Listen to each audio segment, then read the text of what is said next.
Hey there, welcome to another episode of your favorite libertarian.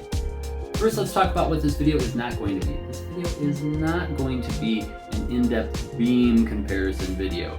If you are really into in-depth beam comparisons, check out the link in the description below. There you'll find a YouTuber who can do a much better job than me because he probably has much better camera equipment than I do. If you want a quick indoor beam comparison and you want to see all of the things that were bullet pointed in the clip right before this portion of the video, stay tuned because I'll be doing that and my findings might surprise you. These actually, for some reason, have warmer and cooler hotspots between the two of them, even though they're both Modlite OKW heads. Intrigued? Stay tuned for more. Here we go! It all started not too long ago in a town just like this. Where I got what? This is the portion where I tell you where I got what. Part of this is going to be completely irrelevant because this first vendor I'm going to talk about doesn't even carry Modlite anymore because of some type of weird internet drama that went on between them and Modlite. I'm talking, of course, about T-Rex Arms. So what I ordered from T-Rex Arms out of all this was, and I'll talk about like the first package that I bought, and then I'll tell you about a subsequent purchase I bought from them to work with this. First thing was the Modlite Scout type body. The Modlite OKW head also came with an 18650 battery that's Modlite branded, this charger, and also that box. Woo! So all that together was $289 plus $5 flat rate shipping. The next thing I bought later, because I thought for some reason I had a mount that would work with this, but one, if you buy this body, it does not come with the Scout screws, so that kind of sucks. So I had to either buy the screws or get a mount with screws, so I ended up just getting a mount with screws, which is the Arasaka 45 degree mount, and that was $40.80 later, and also the $5 shipping from T-Rex Arms. T-Rex Arms still does carry this. I don't believe at this point they carry any of the Modlite stuff because, again, drama. Last thing I needed to make this setup work is the clicky tail cap. This is the Modlite E-Series tail cap switch. It's typically around $30-ish. I got this from Big Tex Ordnance, and with my MDFI alumni discount, it was less than $30 shipped to my door with tax, which is super rad. The other thing that's super rad is that they also gave me candy, a coaster, and a Modlite sticker for my gun safe, which is super cool because this was less than $30 altogether with my super secret MDFI alumni discount. If you want the discount, you have to attend an MDFI class. Link to MDFI classes in the description below. So I have that now, and this all together is this total amount of money. Next, we have the handheld version of the OKW package. I'm really excited about this for a couple reasons. One, I didn't have to piecemeal any of this out. This all came together as a complete package. Two, there's an upgraded charger in here. Three, I think we're on 3 now, it came with 2 batteries, which is awesome because these 18650s are not cheap. And 4, I got this all for a really good deal. So I got all this at Rocky Brass. This box, 2 of these Keep Power batteries, the head, the body, the tail cap, and the charger for $247. No shipping costs. It was free shipping on orders above a certain amount. So definitely check those guys out. If I didn't already have the T-Rex Arms gift card, I probably would have gotten my weapon mounted stuff from here as well. You might be asking yourself after seeing both of these in different Modlite packages, which is the best option for me? I'll tell you first what these different chargers are, and then I'll get into a really tiny pros and cons section on this. So first off, this is the XTAR MC2 charger, and this is the Nitecore D2 charger. We'll start off with pros and cons on this one. Pros, it is the least amount of material you need to charge 2 18650 batteries and a bunch of different other batteries. It is USB, and that's pretty much it. You can plug this into a vehicle if it is USB compatible, which is super cool. So this is great as a vehicle charger. And the downside to this, I would say, is that the only information you're getting is if it is fully charged or not. There's no status bar, there's no other information that you're getting out of this.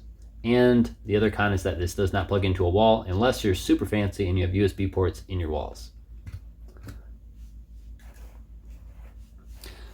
Next up, we have the Nitecore D2 charger. This is really nice as far as being able to plug it directly into a wall, because you can. So this is great for home charging. It also gives you a lot of information just by pressing this button, or it'll just automatically cycle through the different metrics. And then you also have a status bar of sorts to let you know how much of your battery still needs to be charged, to give you a rough idea of how charged it is or not. And then you can also alternate between the two different batteries with this button to get specifics on a particular battery, depending on which side it's on. I was blessed in that I happened to get this one in one of the packages and this one in the other. So I have one for charging in my vehicle, and I have one ideal for charging at home. So double win for me. And now it's time for every nerd's favorite portion, the spec off.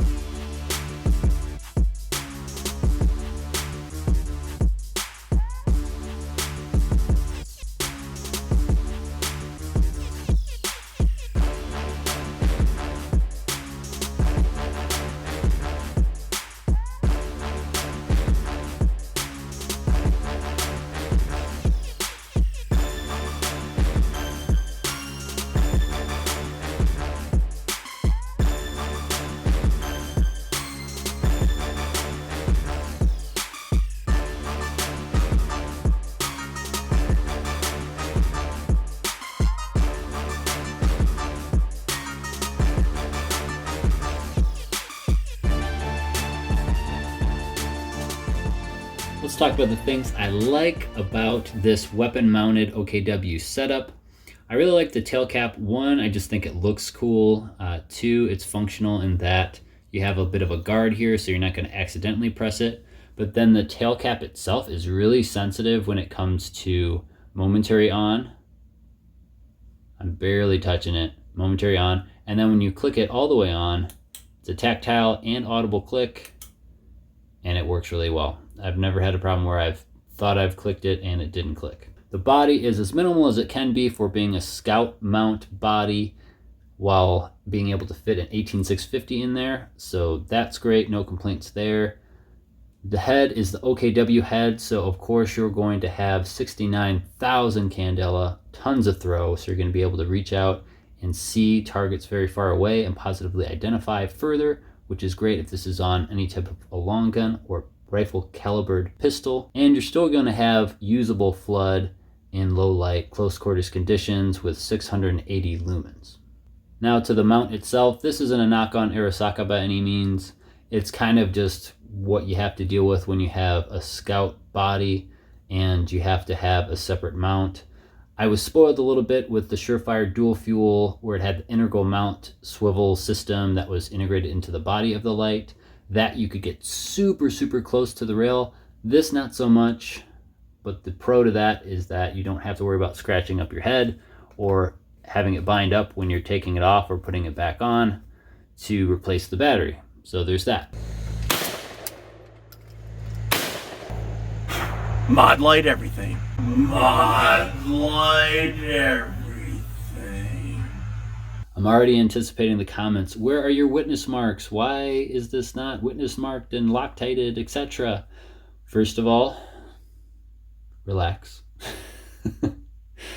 I actually took this out on a few range sessions. One was at 50 yards, 100 yards, and 200 yards. I just wanted to see if I could do it with this 11.5-inch AR pistol, BCM, and I was able to do it. So that was really cool. And while I was shooting, this didn't move at all, didn't come off or anything. So that was cool. but this is not its permanent home. This will eventually be migrating over to a Triarch Systems 13.9 rifle build that is currently in the works. I'm super excited about it and have been waiting very patiently. I think I only emailed them once in the 20 weeks I've been waiting so far, and it should be done soonish according to their lead times, but we'll see. Lead times are crazy and always subject to change these days. But I'll have a full review on the 13.9 build when it comes in, and then once it does, I'll put this on it, and I will use the proper Loctiting type material, and I will be witness marking it. But for right now, I didn't want to do that because this is not its permanent home. So now let's talk about what I like and dislike about the handheld OKW option. First, let's talk about aesthetics. I really like the way that this looks. It kind of reminds me of a lightsaber. This pretty much with the candela that you have is a lightsaber anyway, so it might as well look the part. It all looks like it's one thing. It doesn't look like a bunch of different things kind of mashed together in an afterthought. Now let's talk about the clicky tail cap. Clicky tail cap's very important to me. I like to have that constant on option. You might be able to tell from the way I'm positioning this, there's a little bit of rubber that's sticking out from the guard here, and if I just press it down a little bit, I'm not going to actuate it, but, and I'll try to do this off camera so I don't blind you with the light, but if I start pressing down a little bit more, you've got your momentary, and then click it all the way. Nice tactile and also audible click. You've got your constant on. This one is not as sensitive of a tail cap as the weapon mounted version, but it is still pretty sensitive. So if you just have this loose in your pocket and you're trying to get your phone out or whatever else is in that pocket, you could accidentally discharge the light. You're not going to click it on. It's going to take a little bit more to click it on, but it'll at least be momentary white light in your pants. Another con that I have for this light is there is no pocket clip that is included, which is kind of a big deal for any type of EDC flashlight. You can super deep pocket carry this, which I don't recommend, but I kind of have to do right now because there's no clips available unless I want to get the theorem, and I don't want that super huge bulky clip and then have the ring be in the place it is. I'd rather just have a pocket clip that works with this, that's available and in stock, but all right. If Modlite could actually come out with their own clip that is some type of metal material that doesn't twist whenever it wants to on the light, that would be great. But as far as this handheld light goes, it has replaced my Surefire light. So my EDC L2T has been sold, and this is now my light that I carry around, and it runs off 18650 rechargeable batteries, which is also super nice. Now this is going to be heavier because of that 18650 battery, and it is going to be thicker because of that 18650 battery. These are two different heads. And what I mean by that is these have different temperatures. Why is that? Not entirely sure, but I can tell you what the differences are as far as what I can tell. I didn't know this before I purchased either one of these light packages, but I know now, and I'm hoping that I can give you this information so before you buy an OKW head, you know some of the nomenclature and you're able to get the exact one that you want. So this one is OKW-12251, and the one on the right that goes with my handheld setup is OKW-7234. This one is a much whiter, cooler light, and this one is a little bit more warm, amber looking light. And I'll do a beam comparison just on the wall so you can get an idea of what I'm talking about. Not sure how well the camera's going to pick it up, but we'll try. But yeah, for whatever reason, the smaller number OKW, and the cage codes are the same on both of these, but the smaller number OKW is whiter, cooler of a light, which I prefer. That to me is a brighter light, it seems like. But there are some advantages to an amber light, like cutting through smoke, fog. It's not going to bounce back at you as much and it'll cut through better. So for that reason, I have this on my weapon mounted setup. But knowing what I know now, I would have just gotten the cool white one for both of these. I don't know for sure why that is. I don't know if it's a specific model number after the OKW that you have to purchase when you buy it, or if this is just an indication of when these were made. But either way, there's a little bit of information for you, and do with it what you will. If you know exactly why that is and why these two are different, let me know in the comment section below. That'll help me and anyone else watching this video. All right, first we're going to be doing a beam comparison between the Modlite OKW head that is a whiter light on the left and the more amber light on the right. And this is going to be with an overhead light in a room on a wall, just to give you an idea of the differences. So here's the left side. You can see it's a pretty white light, nice and cool. And then on the right, you can see the more amber light. You can also see the shape around the hot spot is a little different. The super white light on the left is more circular. The other on the right is kind of got some, like, almost, it looks like white leaves around it, if that makes sense. Let me know if you can tell the difference in the video itself. Now I'll go ahead and turn off the light and we'll do the same test.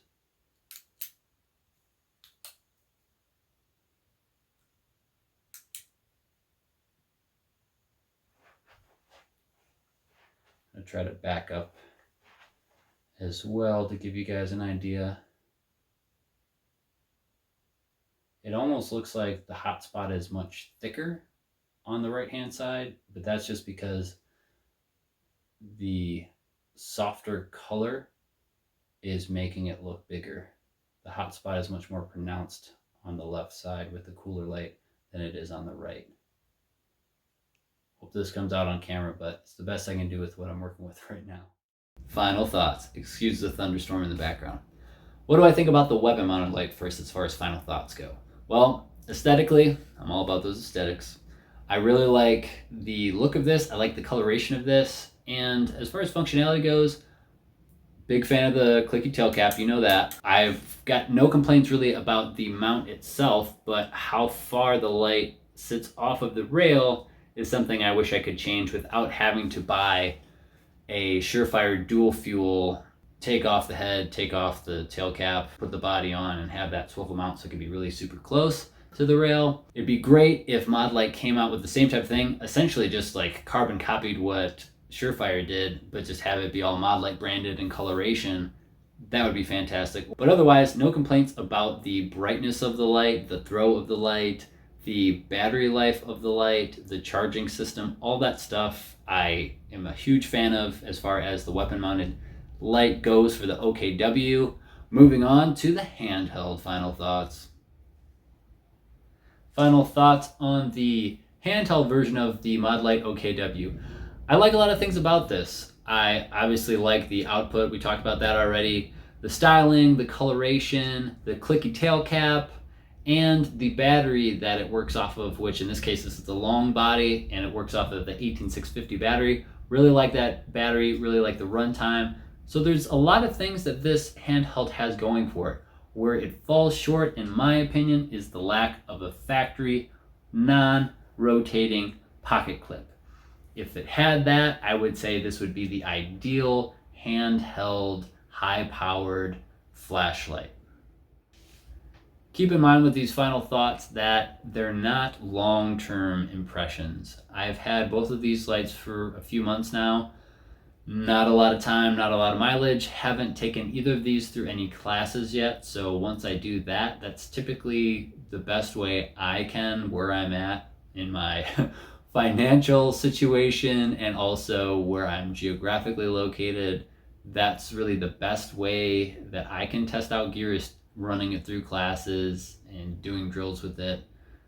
Some cases things will fall off, things will break, and I'll be able to find that out in a class.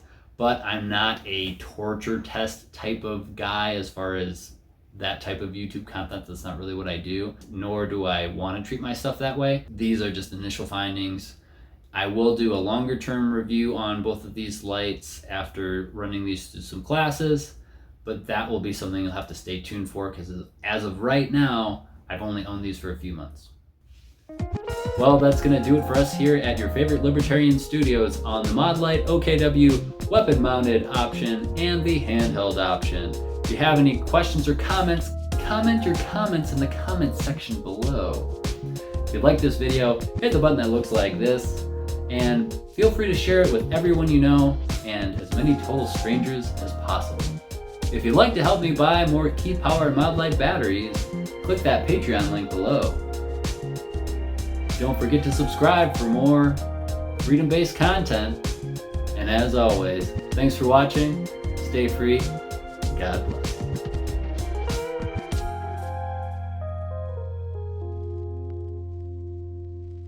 Touch me again.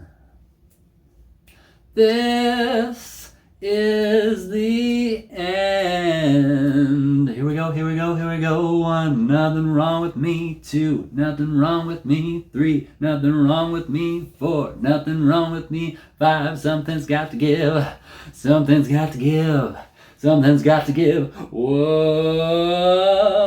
let the bodies hit the floor. Let the bodies hit the floor. Let the bodies hit the floor. Let the bodies hit the floor. Let the bodies hit the floor. Let the bodies hit the